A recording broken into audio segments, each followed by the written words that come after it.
You know what never made sense to me? I'd spend a full day in the shop working on a project, and by the end of it, I'd have 2 garbage bags stuffed with shavings, a dustpan full of sawdust, and a pile of offcuts too small to do anything with. And then I'd haul all of that out to the curb, drive to the store, and buy firewood to heat the shop the next morning. I was literally throwing away fuel and then paying for fuel. It took me an embarrassingly long time to see how ridiculous that was. What finally opened my eyes was studying how medieval guild workshops operated in Northern Europe, particularly in England and the Germanic regions during the 1300s and 1400s. These men never bought firewood. They never needed to. They had a system for turning every scrap of waste their craft produced into slow-burning fuel bricks that kept their workshops warm all winter long. Today, I'm going to walk you through exactly how they did it step by step, so you can do the same thing in your own shop. And stick around to the end, because I'll share a trick for testing moisture content in your waste material that doesn't require any kind of meter or gadget. Let me set the stage for how this system actually came together, because it wasn't some clever invention by one person. It was a survival practice that evolved over centuries. If you were a woodworker operating inside a guild system in Northern Europe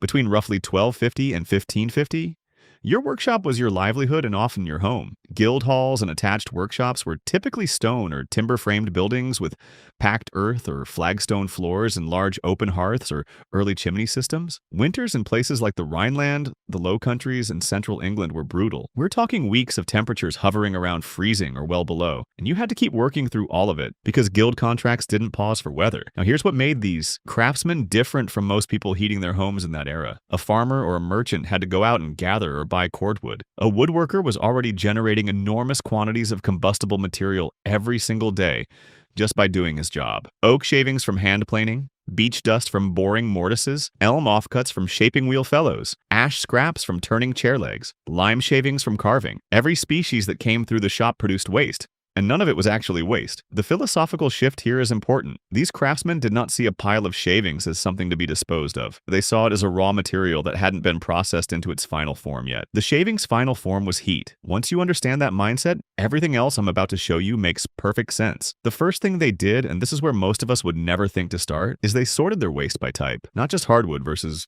softwood, but by the form the waste took. Shavings went into one bin, fine sawdust went into another, coarse sawdust and small chips went into a third, and offcuts that were too small for any project but still solid wood went into a fourth. The reason for this is that each type of waste behaves differently when compressed and when burned. Fine sawdust packs extremely dense and burns very slow, but it's harder to ignite. Coarse shavings ignite easily but burn faster and leave more ash. By keeping them separate, the craftsman could blend them in specific ratios when forming their fuel bricks. The ideal blend, and this is something I had to experiment with myself to verify, is roughly 3 parts fine sawdust to 1 part coarse shavings by volume. That gives you a brick that lights reliably, burns slowly, and holds its structure as it burns down instead of crumbling apart in the first 20 minutes. They kept these materials in wooden bins or woven baskets along the walls of the shop, usually near the hearth where the ambient heat would start the drying process passively. Now, sorting the waste is straightforward enough. The real challenge, and the part that separates a smoldering pile of damp shavings from an actual functional fuel source,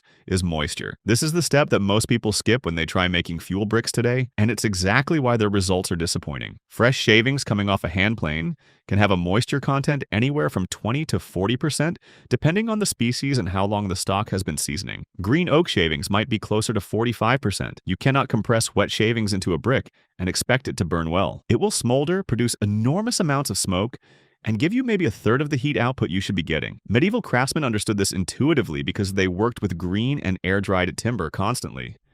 Their solution was a 2-stage drying process. The first stage was passive. They spread fresh shavings and sawdust in thin layers on drying racks or on the stone floor near the hearth. The heat from whatever fire was already burning would pull moisture out of the material over the course of several days. The second stage was active, and this is the clever part. They would periodically rake and turn the drying material exactly the way you'd turn hay in a field. This broke up any clumps where moisture was trapped and exposed fresh surface area to the warm air. In a well-managed shop, they could take shavings from 40% moisture down to around 8 to 10% in 5 to 7 days during winter, just using the heat the shop was already producing. When I tried replicating this in my own shop using my wood stove as the heat source, I found that spreading shavings on a sheet of plywood about 3 feet from the stove and turning them twice a day got me to a similar moisture level in about 6 days.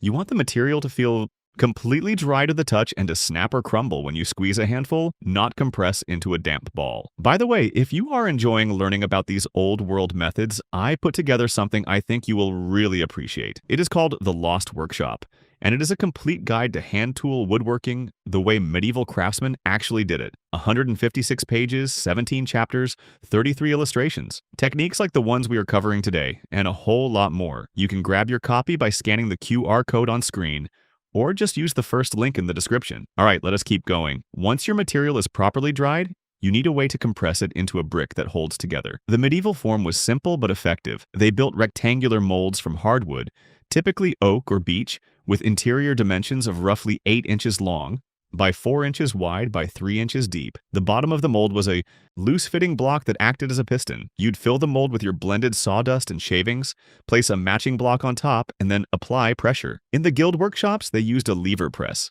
essentially a long hardwood beam pivoting on a fulcrum with a stone weight on the far end. The mechanical advantage of a 6-foot beam with a 40-pound stone could generate several hundred pounds of force on that little brick. You need that kind of pressure because the goal is to compress the material to roughly 1/3 of its loose volume. A mold cavity that starts 3 inches deep should produce a finished brick about 1 inch to 1¼ inches thick. That compression is what gives the brick its slow burn characteristics. Air can't circulate freely through the material the way it would through a loose pile of shavings, so combustion is forced to proceed from the outside in, slowly and steadily. When I built my own version using a car jack mounted in a simple wooden frame, I was able to get consistent bricks at about 1 inch thick, each brick weighing roughly 12 to 14 ounces. And here's what shocked me. A single brick that size burned for nearly 45 minutes in my wood stove, with a steady, even heat output.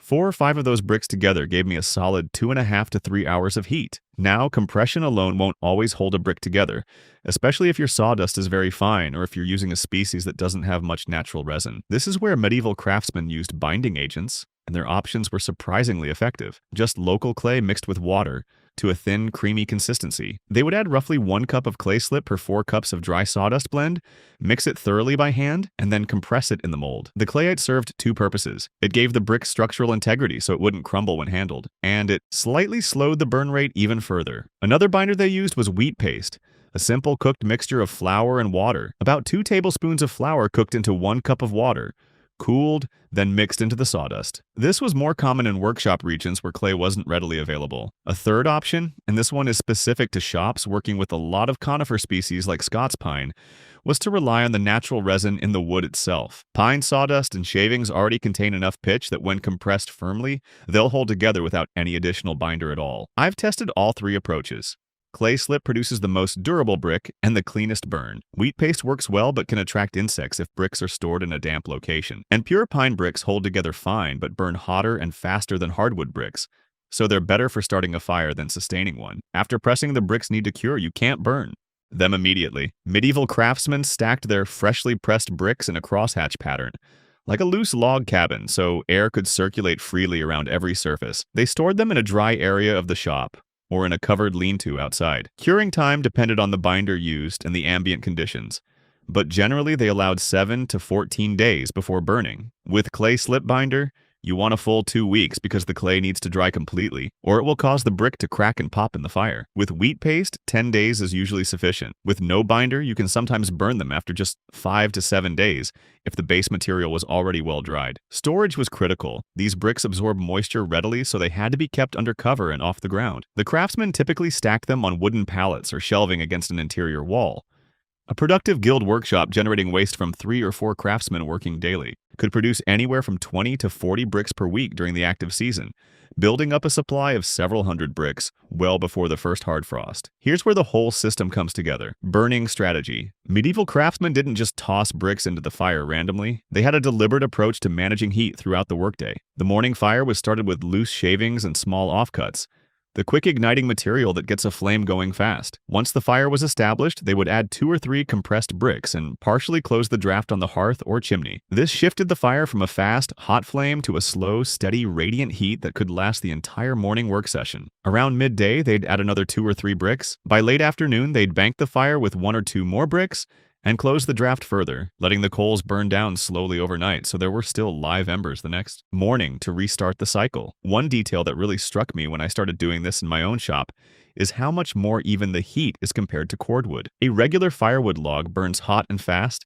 then you get a cold gap while the next log catches. These compressed bricks produce a lower but remarkably consistent heat output. My shop thermometer showed a variation of only about 8 degrees Fahrenheit over a 2-hour burn period. With cordwood, I typically see swings of 20 to 25 degrees. The final piece of this cycle is ash recovery. A hardwood sawdust brick produces very fine, high-quality wood ash, and medieval craftsmen didn't waste that either. The ash was collected from the hearth and used in several ways. Mixed with water, it created a lye solution for cleaning tools and work surfaces. Mixed with animal fat, it made a crude soap. Spread thinly on garden beds, it added potassium and raised soil pH. And mixed with linseed oil, it was sometimes used as a very mild abrasive polishing compound for finished wood surfaces. Nothing left the cycle. Wood became shavings, shavings became bricks, bricks became heat, heat became ash, ash became cleaner or fertilizer. It's a closed loop that would make any modern sustainability expert proud, and they figured it out 700 years ago. Let me share some patterns I've noticed in how most of us handle shop waste today,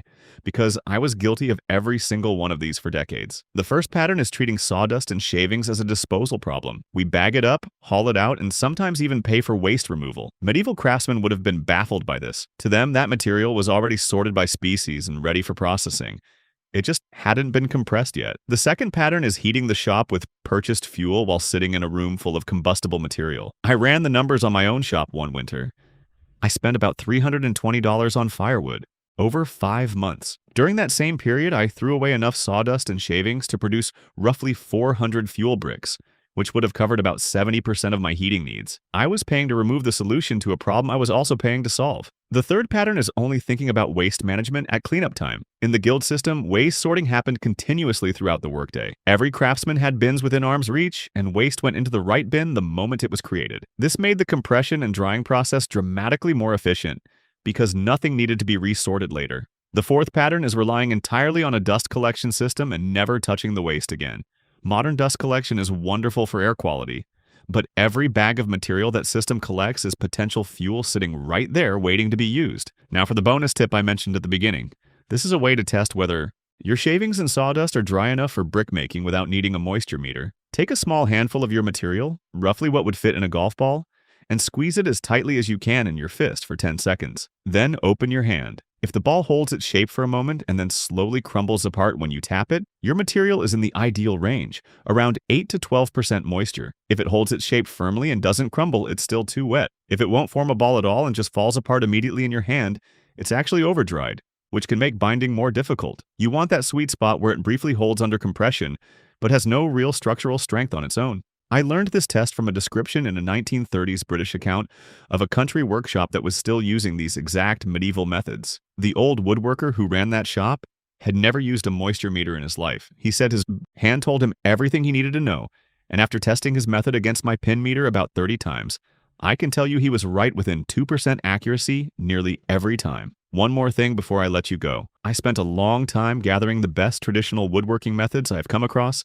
and I put them all into a book called The Lost Workshop. 17 chapters of medieval hand tool techniques that most modern woodworkers have never seen, with 33 illustrations and clear explanations you can actually follow in your shop. Scan the QR code on screen right now or grab it from the first link in the description. I appreciate you watching, and if you want more of these deep dives, make sure to subscribe. I will see you in the next one. Thanks for spending this time with me today. Go take a look at that pile of shavings in your shop and see it for what it really is. Free heat, just waiting to be put to work.